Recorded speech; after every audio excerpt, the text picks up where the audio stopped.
الحمد للہ وحدہ والصلاة والسلام علی من لا نبی بعد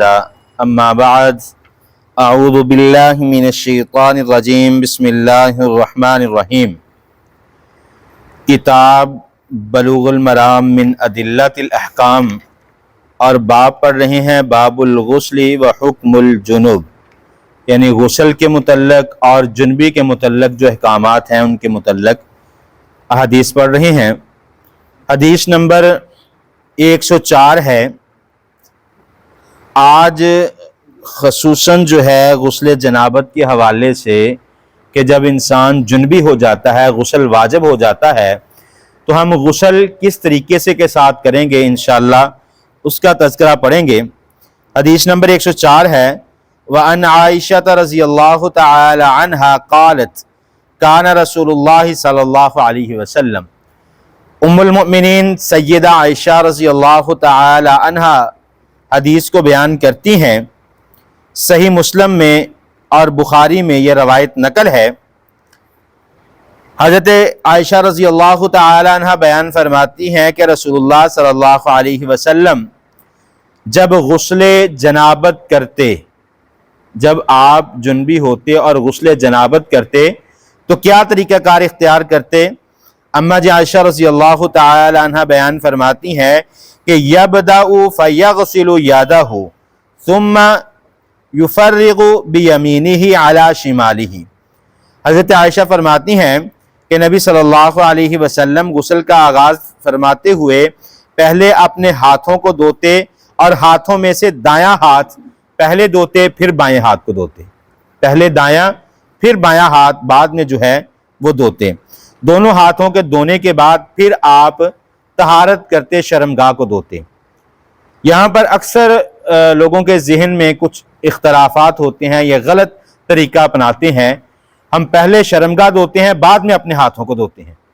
مصنون طریقہ کیا ہے کہ پہلے اپنے دائیں ہاتھ کو دھوئیں گے، پھر بائیں کو دھوئیں گے، اس کے بعد جو ہے اپنی شرمگاہ کو دھوئیں گے۔ شرمگاہ کو دھونے کے بعد جو ہے پھر آپ صلی اللہ علیہ وسلم ثم یتوضأ، جس طرح وضو کرتے ہیں اسی طرح وضو کرتے۔ وضو کا طریقہ ہم نے پیچھے تفصیل کے ساتھ پڑھا کہ دونوں ہاتھوں کو دھونے کے بعد دونوں ہاتھوں کی انگلیوں کے درمیان خلال کرنا، خلال کرنے کے بعد منہ میں پانی ڈال کر 3 مرتبہ کولی کرنی،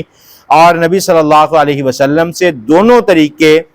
منقول ہیں، ایک منہ کے لیے پانی علیحدہ استعمال کرنا اور ناک کے لیے علیحدہ کرنا، اور ایک حدیث میں ہے کہ ایک ہی چلو کے ساتھ،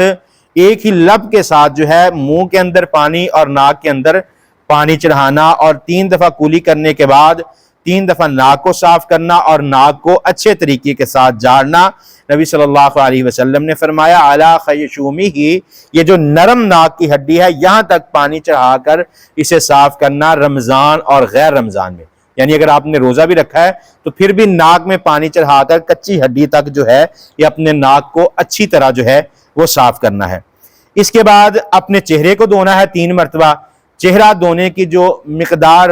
علماء کرام نے ذکر فرمائی ہے، یہ پیشانی جہاں سے بال شروع ہوتے ہیں یہاں سے لے کر نیچے ٹھوڑی تک، اس کان سے لے کر اس کان کے لو تک یہ چہرے کا حصہ ہے، اور نبی صلی اللہ علیہ وسلم نے فرمایا 3 مرتبہ چہرے کو دھونا۔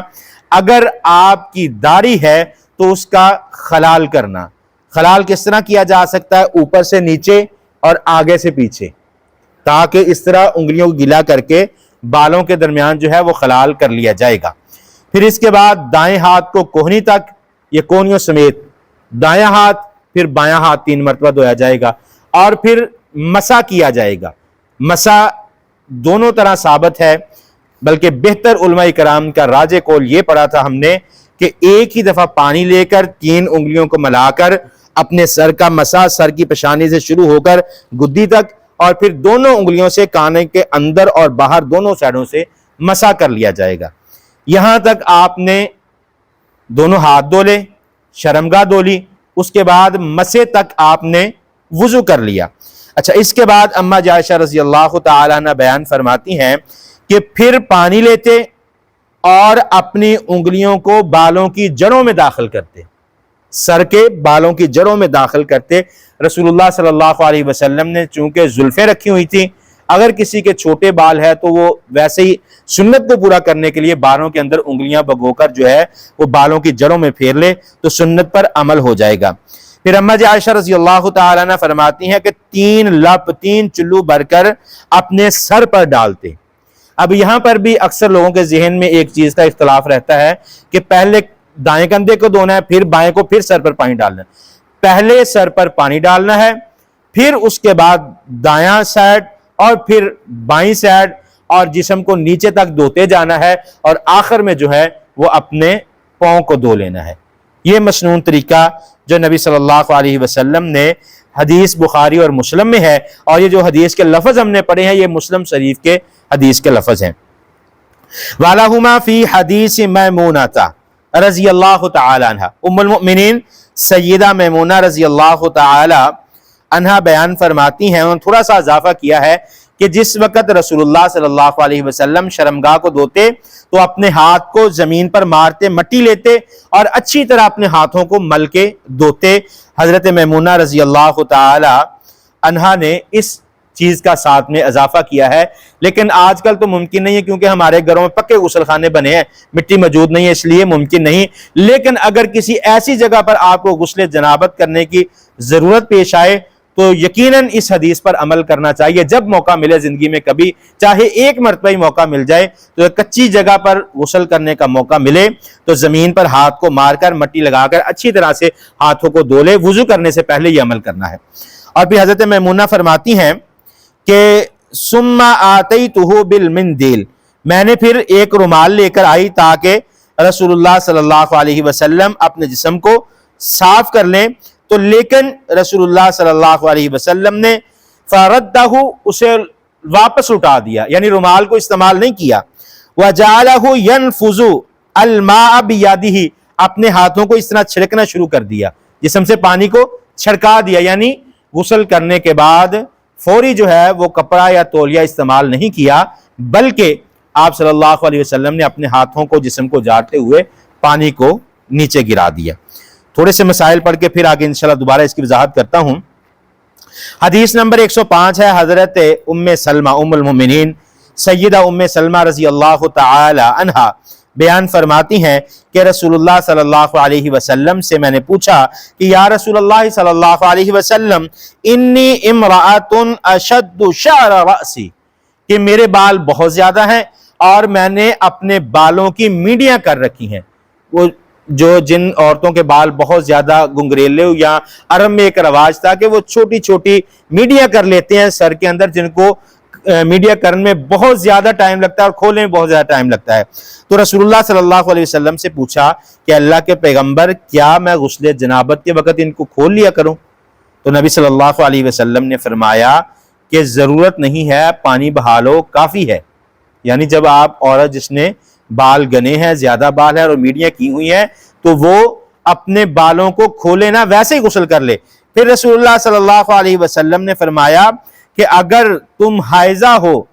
حیض کے بعد غسل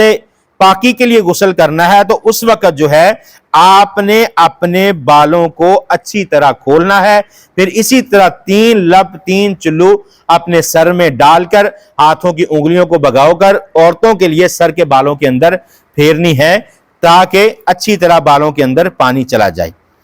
اس سے اگلی حدیث نمبر 106 ہے، ام المؤمنین سیدہ عائشہ رضی اللہ تعالی عنہ بیان فرماتی ہیں، قالت قال رسول اللہ صلی اللہ علیہ وسلم انی لا احل المسجد لحائض ولا جنوب۔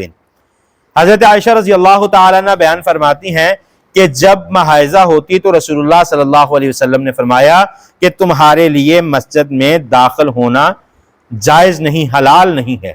جب جنبی اور حائضہ ہوتی اس وقت مسجد کے اندر داخل ہونے سے منع فرمایا۔ لیکن علماء کرام کی ایک لمبی تفصیلی بحث ہے کہ اگر کوئی ایسا کئی جگہ پر رستہ ہی مسجد کے اندر سے ہوتا ہے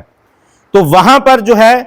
علماء کرام نے گزرنے کی اجازت دی ہے، بہرحال ایسا معاملہ نہیں ہے۔ لیکن البتہ اگر کوئی عورت مسجد میں آ جاتی ہے، یہ ایک ان کا بنیادی مسئلہ ہے، اس طرح کا مسئلہ پیش آ جاتا ہے تو مسجد سے باہر جا سکتی ہے، مسجد سے پانی لے کر استعمال کر سکتی ہے، اس میں کوئی حرج نہیں ہے، علماء کرام کے اس بات پر اتفاق ہے۔ حدیث نمبر 107 ہے، حضرت عائشہ رضی اللہ تعالی عنہ ام المومنین بیان فرماتی ہے کہ رسول اللہ صلی اللہ علیہ وسلم اور میں، ہم دونوں ایک ہی برتن میں غسل جنابت کر لیا کرتے، ایک ہی برتن میں یعنی ایک ہی ٹب کے اندر جو ہے وہ ہم غسل جنابت کر لیا کرتے۔ یہ ہم نے ابتدا کے اندر بھی حدیث پڑھی تھی کہ رسول اللہ صلی اللہ علیہ وسلم جو ہے ایک ہی ٹب کے اندر جو ہے وہ غسل کر لیا کرتے تھے۔ حدیث نمبر 108 ہے اور یہ بڑی اہم حدیث ہے۔ حضرت ابو ہریرہ رضی اللہ تعالیٰ عنہ اس حدیث کے راوی ہیں، فرماتے ہیں رسول اللہ صلی اللہ علیہ وسلم نے فرمایا ان تحت کل شعرۃ جنابہ، نبی صلی اللہ علیہ وسلم نے فرمایا کہ جب تم جنبی ہو جاتے ہو، تمہارے جسم کا ہر بال جو ہے وہ جنبی اور پلید ہو جاتا ہے، جسم کا ہر بال جو ہے وہ جنبی اور پلید ہو جاتا ہے۔ فاغسلوا الشعر، اپنے بالوں کو اچھی طرح دھو لیا کرو۔ وانفق البشر، رسول اللہ صلی اللہ علیہ وسلم نے فرمایا کہ اپنے جسم کو اچھی طرح دھو لیا کرو۔ حضرت علی المرتضیٰ رضی اللہ تعالی عنہ کے بارے میں ایک قصہ نقل ہے کہ جب رسول اللہ صلی اللہ علیہ وسلم کا حکم حضرت علی رضی اللہ تعالی عنہ کے سامنے ذکر کیا گیا کہ نبی صلی اللہ علیہ وسلم نے ہمیشہ ٹینڈ کروانے سے منع فرمایا ہے، ہمیشہ ہی آپ ٹینڈ نہ کروائیں، کبھی بار رکھ لیا کریں، کبھی ٹینڈ کروا لی، کبھی اگر اللہ توفیق دے تو زلفیں رکھ لیا کریں، یہ رسول اللہ صلی اللہ علیہ وسلم کی سنت ہے۔ تو حضرت علی رضی اللہ تعالیٰ عنہ چونکہ ہر وقت ٹینڈ کروا کے رکھتے تھے، تو جب یہ حدیث سنی کہ جسم کا ہر بال جو ہے وہ پلید ہو جاتا ہے، تو حضرت علی رضی اللہ تعالیٰ عنہ کے بال جو بہت زیادہ گھنے تھے تو انہوں نے ٹینڈ کروانا شروع کر دی اور فرمانے لگے جب سے میں نے رسول اللہ صلی اللہ علیہ وسلم سے یہ حدیث سنی ہے تب سے میں نے اپنے بالوں سے دشمنی کر لی ہے، یعنی اپنے سر کے بال کٹوا کے رکھے ہیں۔ تو اسی کے ساتھ جو ہے یہ باب ختم ہو جاتا ہے۔